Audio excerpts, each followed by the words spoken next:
Have you ever felt exhausted without even knowing why? The racing mind, the anxious heart, 1,000 thoughts at the same time. And at the end of the day, the feeling that you didn't do anything that really mattered.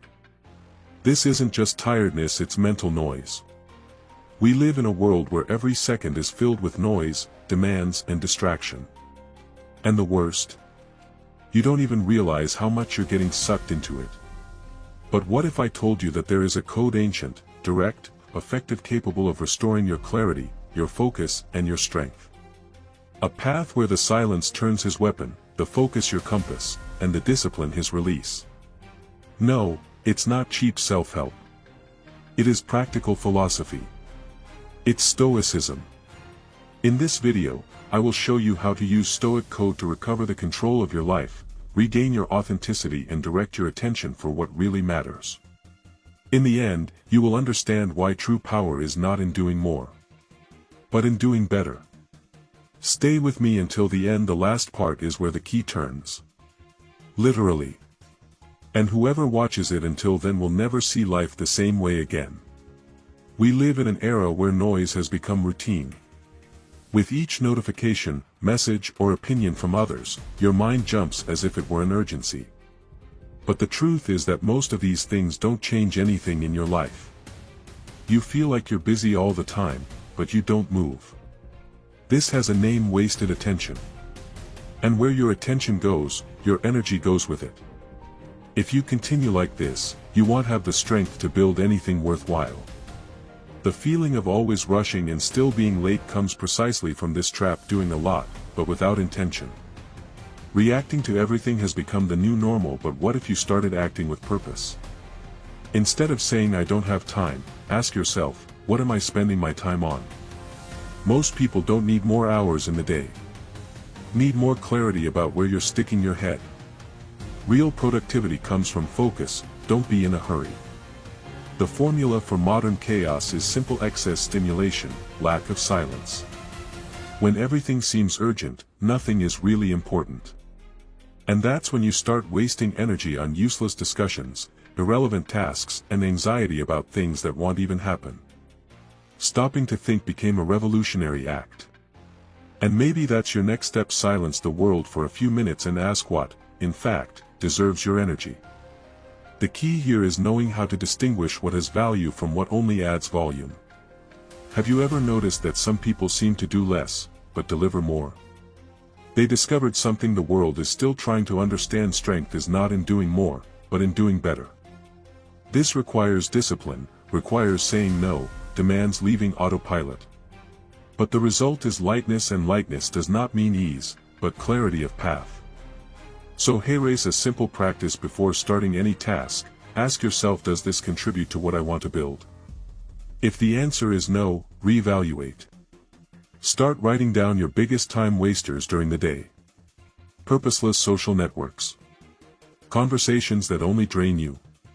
Activities that distract you, but don't build you up. Cutting these excesses is like taking the weight off your backpack before climbing. You don't need to become a monk overnight. But you need to start protecting your energy as something sacred. Because it is. And believe me, when you stop wasting energy on what doesn't matter, you discover that you have much more power than you imagined. And that realization changes everything. But this is just the first piece of the puzzle. Have you ever caught yourself believing everything you think? Like that voice that says you won't make it or everyone will judge you. The problem is that we tend to hear these thoughts as if they were absolute truths.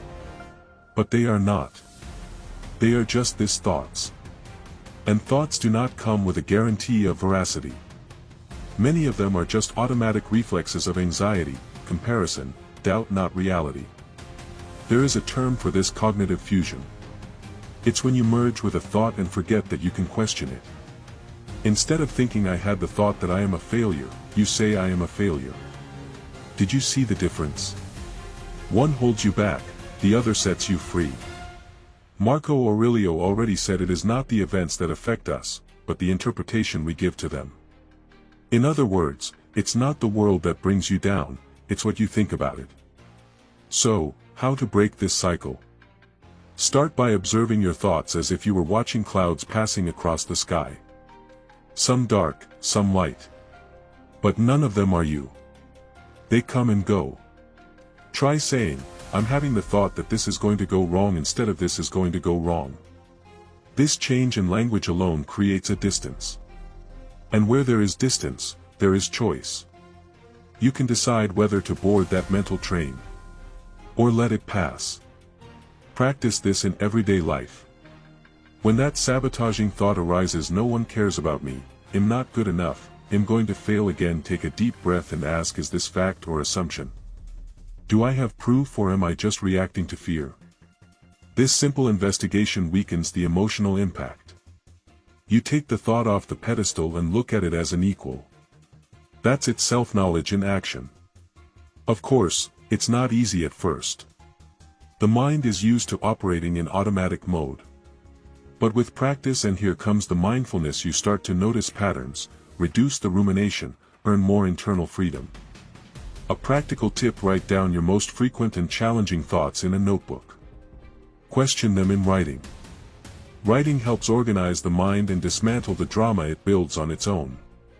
In the end, the big twist is this: you are not your mind. You are the one who observes the mind. And when you understand this, the internal voices lose their power to paralyze you. Thoughts arise, yes, but you can decide what to do with them. You can choose to ignore, reframe, or act in spite of them. And this is one of the greatest human achievements: not being a slave to what you feel or think, but master of one's own path. Shall we continue? We live surrounded by people who talk too much and listen too little.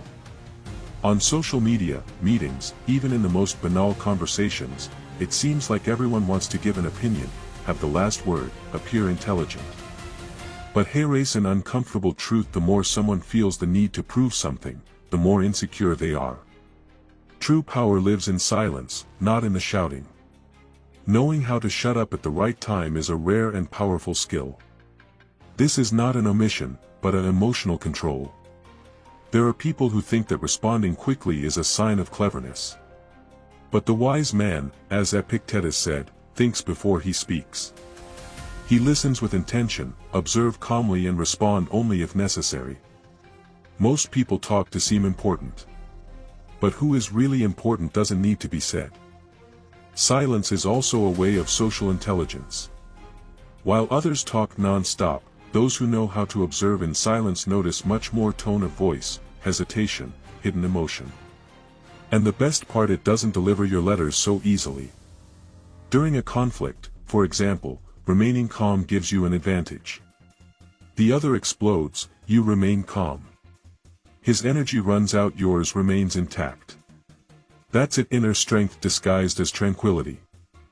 And speaking of peace of mind, not everything needs an answer. Not every criticism deserves a response. Not every attack needs defense. Sometimes the best argument is to say nothing. This disconcerts those who expected a fight and preserves their energy for what really matters. Want a practice test? The next time someone teases you, take a breath, smile slightly, and say absolutely nothing. You will see how silence bothers you more than any speech. Of course, this requires training. The impulse to react is strong, especially when the ego is poked. But here's the secret: not reacting is a sign of power, not from weakness. When you don't need to prove anything to anyone, you become free. You are no longer a hostage to other people's opinions or social expectations.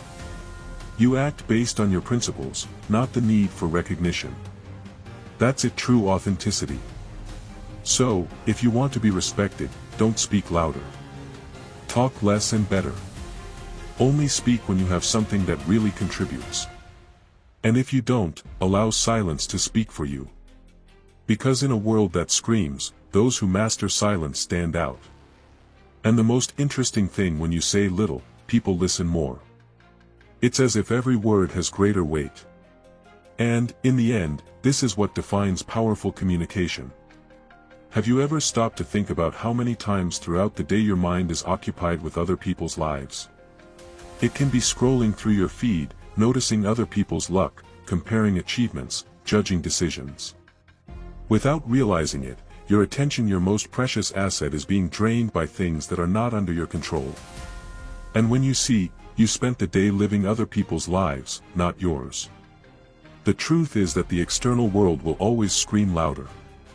Bad news, gossip, other people's misfortune, vanity disguised as success, all of this attracts attention. But none of this builds what you want. The true progress, it starts when you redirect your attention inward. What can I improve about myself today? What action can I take now? This change of focus is the first step in self-responsibility.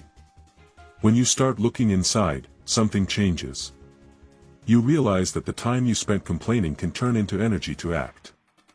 That envy becomes admiration, and comparison becomes motivation. Stoicism teaches this clearly: what is outside your control must be released, and what is within, be cared for with discipline. While you are distracted by the external, you miss the chance to build a stronger life within. Want a simple and effective exercise? Choose 3 moments in your day to ask yourself, where is my attention right now? It can be when you wake up, after lunch, and before bed. If you're focused on the external, bring it back. Read a good book like The Ego is Your Enemy, by Ryan Holiday. Write down goals in a notebook. Review your habits. This is training the mind to not fall into the trap of constant distraction. It's normal to get lost sometimes, it's okay. But living permanently distracted is living adrift. When you commit to bringing your attention to what really matters, your evolution, your values, your journey, begins to build an inner strength that no one can take away. The comparison loses strength. Mental noise weakens. And you start to live with more intention. Remember, you always have the power to choose where you place your attention. And that choice defines the direction of your life. Because what you observe often grows. What you feed with thought and presence becomes stronger.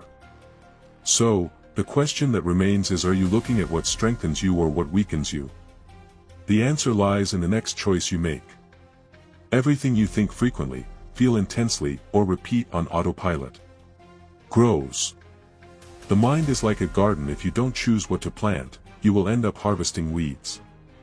And do you know which is the most common weed? Negative thoughts, fear, comparison, doubt. The problem isn't having them, that's human. The problem is to keep watering these ideas every single day without realizing it.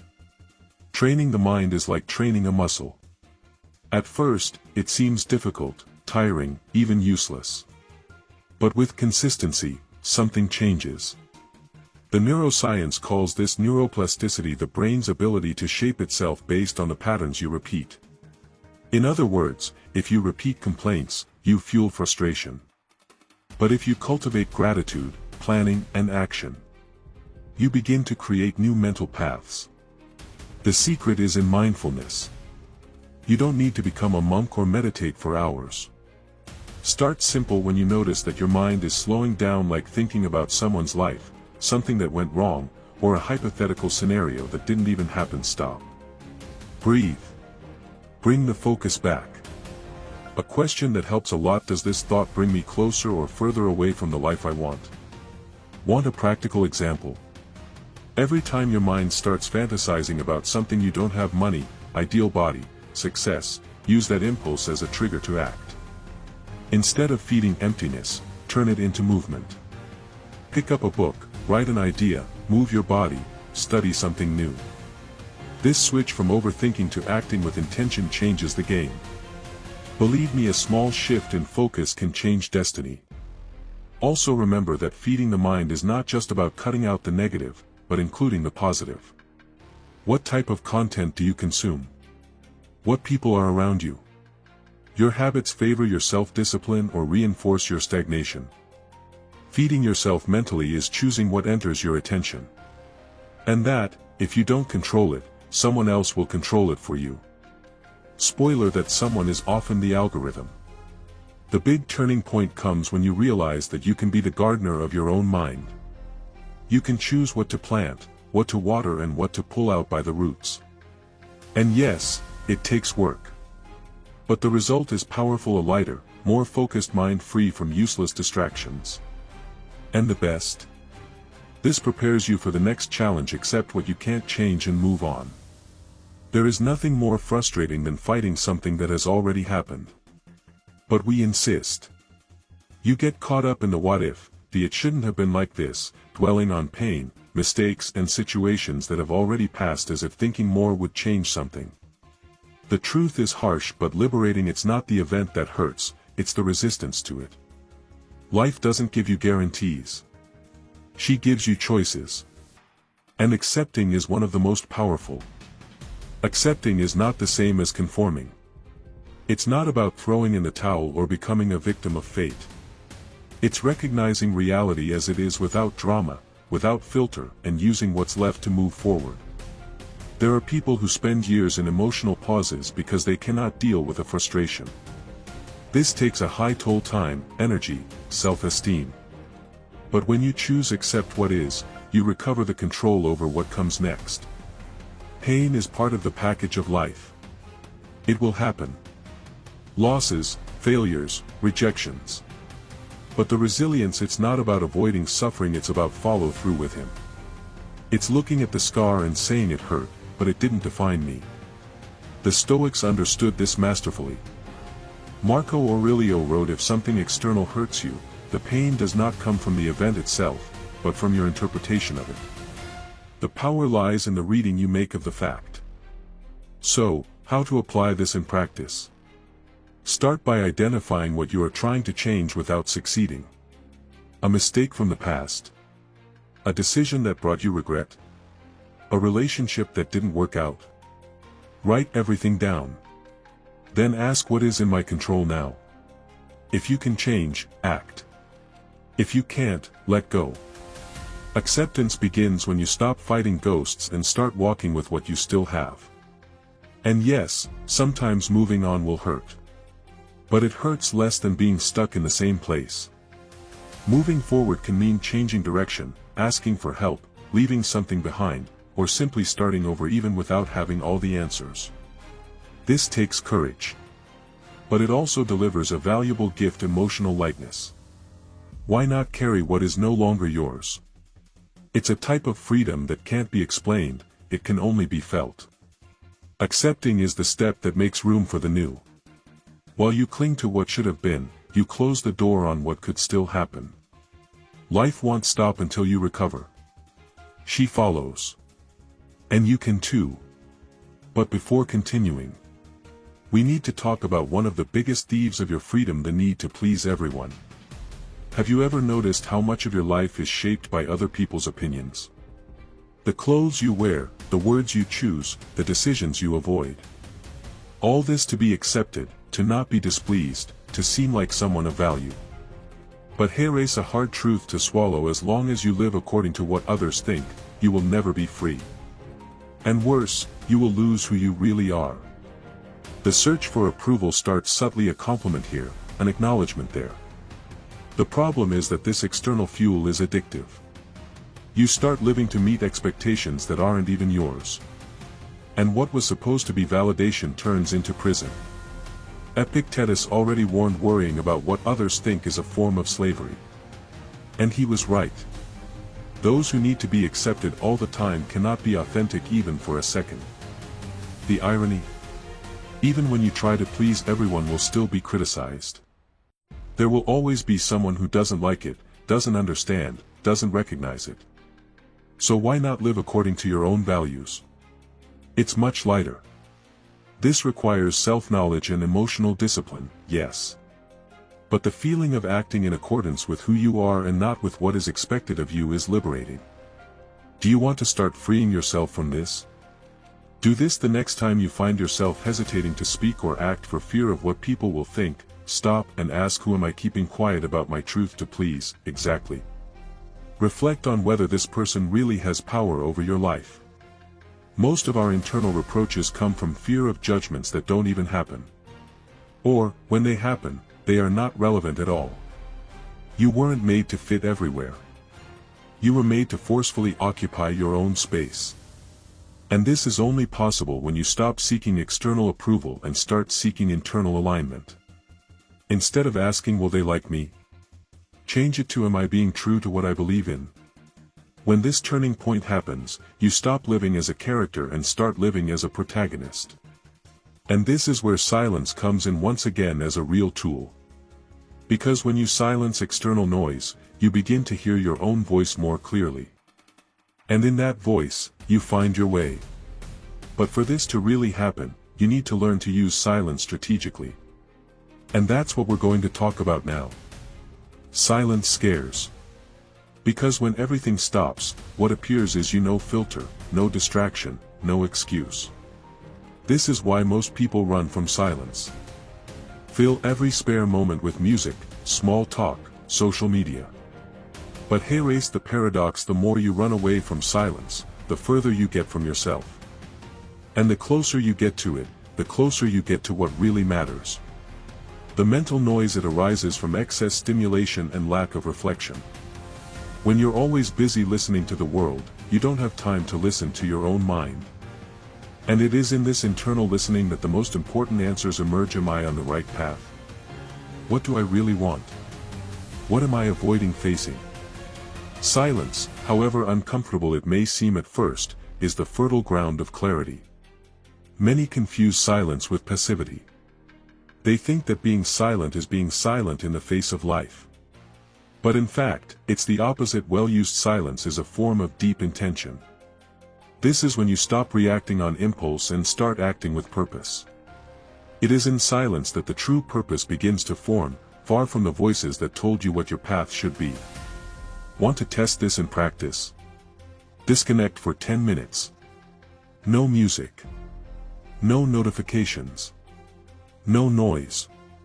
Take a piece of paper and write down the answer to a single question: what do I really want to experience in the next 12 months? You'll be surprised at what your mind delivers when it has room to breathe.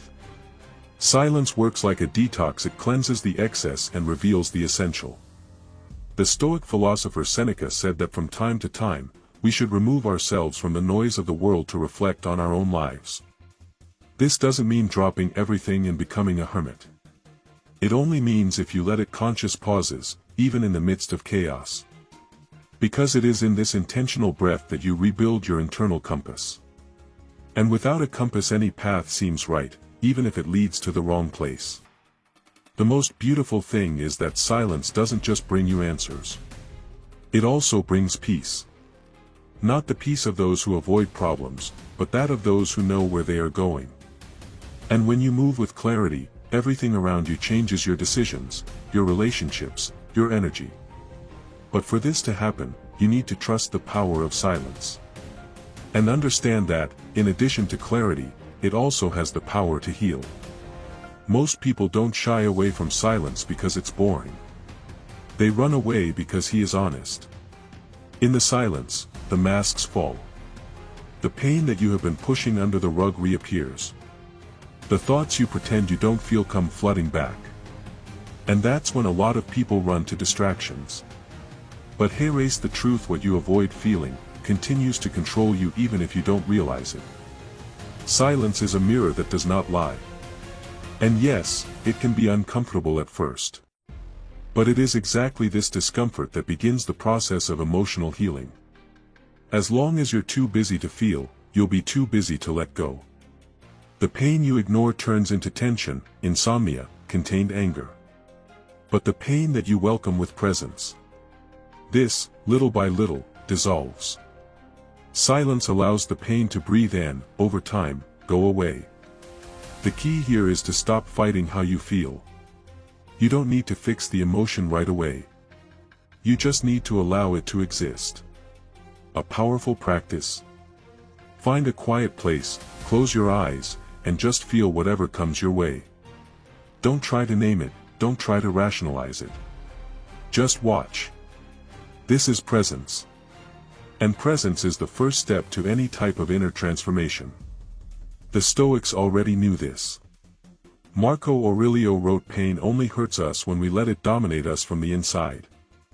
That is, real suffering does not come from the pain itself, but from the resistance to feeling it. In the silence, you allow yourself to face the wound not as weakness, but as part of the process. And by doing this, you stop carrying this weight as if it were eternal. Pain stops being an identity and becomes just a phase. No need for big rituals. Short moments of silence make a difference. 3 minutes upon waking up. 5 before bed. A walk without headphones. A leisurely bath, where you just breathe. Each moment of intentional silence is like a pause in the chaos, a little space where your mind can finally will reorganize. And the most beautiful of all, as silence cleanses excesses, it gives you back something precious, yourself. No layers, no excuses, no escape. Just you, with everything you feel and everything you can become. And when this connection happens, what seemed like pain becomes learning. What seemed like prison turns into freedom. And what seemed unbearable finally begins to heal. Waking up already thinking about what needs to be done. Sleeping with your head spinning with worries. If this sounds familiar, you are living in what I call survival mode. It's that state where everything seems urgent, the body is tense and the mind never switches off. The name of it? Chronic stress. And it is not only caused by what happens outside but, mainly, by the lack of breaks inside you. Modern life seems designed to keep you going. There are notifications, charges, noises everywhere. And without realizing it, you enter a constant state of alert, as if you were always on the verge of resolving a crisis. But living like this is tiring a lot. That's why the silence and others' quietude, they are not a luxury, they are a necessity. They're like a reset button that your mind and body are begging you to press. Studies show that short moments of silence during the day help reduce cortisol, the stress hormone. And it doesn't need to be anything elaborate. A simple act of closing your eyes for 5 minutes, breathing deeply and just being present begins to change your physiology. Breathing slows down. The heart calms down. Thoughts stop running over each other. The mind finally succeeds, will reorganize. Want a practical idea? Create mini breaks throughout the day when you wake up, before lunch, in the late afternoon. In these moments, turn off your cell phone, close the door, sit in silence. You can even set a timer to start at 3 minutes. It seems little, but it's enough to send the signal to your brain that everything is okay, that you can leave the state of defense and enter the state of conscious presence. The Stoics valued calm amid chaos. Marcus Aurelius said that the soul becomes stronger when it remains calm in the face of the noise of the world. And this tranquility does not come from outside. It comes from your mental discipline to pause. Not to let yourself be carried away by every stimulus. Remember that, even when everything out there is accelerated, you can maintain your own frequency, calmer, clearer, more yours. In the end, silence doesn't erase stress.